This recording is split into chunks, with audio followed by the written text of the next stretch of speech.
Race continues to affect the lives of brown and black people in America today. This is particularly notable when it comes to policing.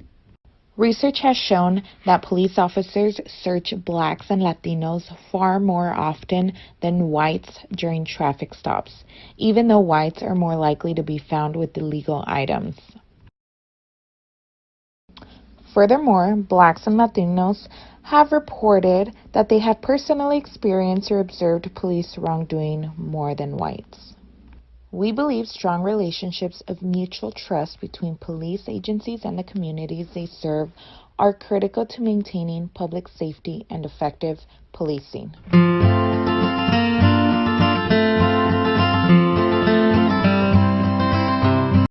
Police bias is a problem that is not only affecting one person, but affecting an entire community. Everyone who is supposed to feel safe doesn't. Officers are creating an image for themselves that isn't right. They act relentlessly if it means to them that they are doing their job.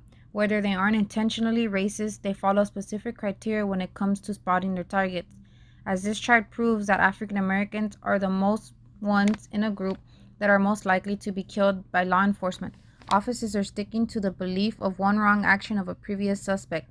They have gotten themselves to believe that they are rule followers and therefore they do what they have to do to get the job done. Because they go through such intense training, these men and women in training are patrolling our streets like if it's a war zone. More people are ending up dead rather than protected. So many lives have been lost and have even become symbols for justice and change. Names like Michael Brown and Eric Gardner, they stand for something bigger than a black life that was lost. Policing shouldn't be a brotherhood that covers up. It should be a team that enforces their wrongs the same way they would for someone who isn't on their team. A strategy that officers can do to take an approach for change is getting to know the people they target the most. Things like fantasy football, car shows, and tailgate parties.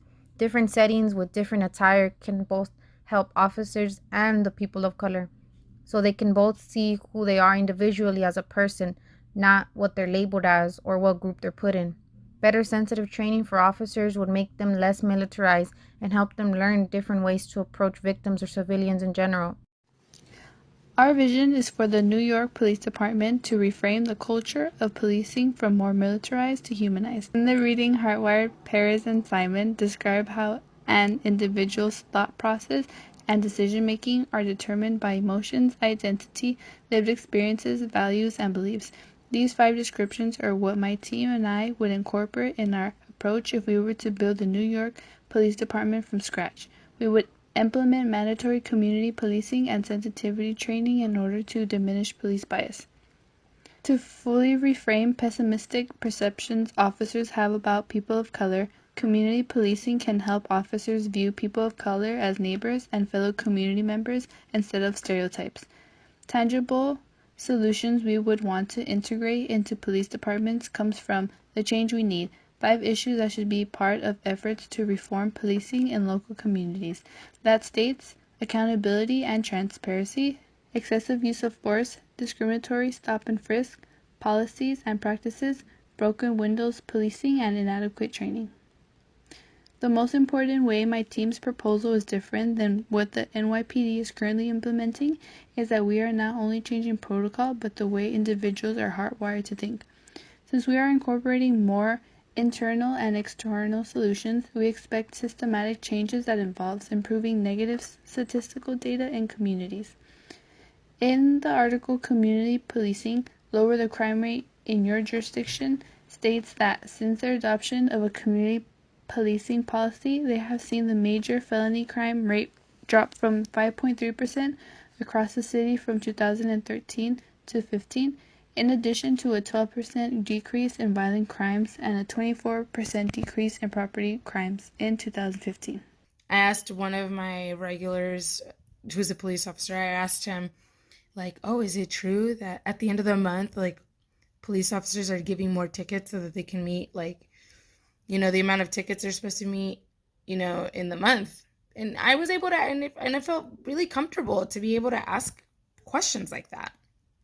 Normally, an individual wouldn't go up to an officer and ask that kind of question, but it took time and it took a relationship for me to be comfortable with him and for him to be comfortable with me.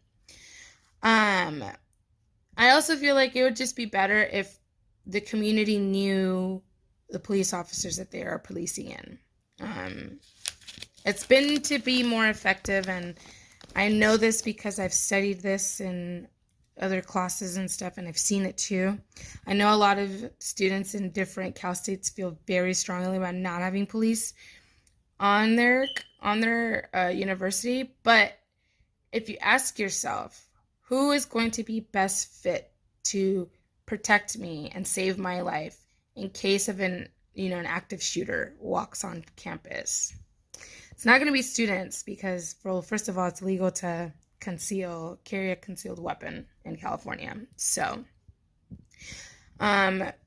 you can't get rid of police institution completely as a whole. You need to have trained individuals who know how to handle guns, know how to handle situations, know and are trained.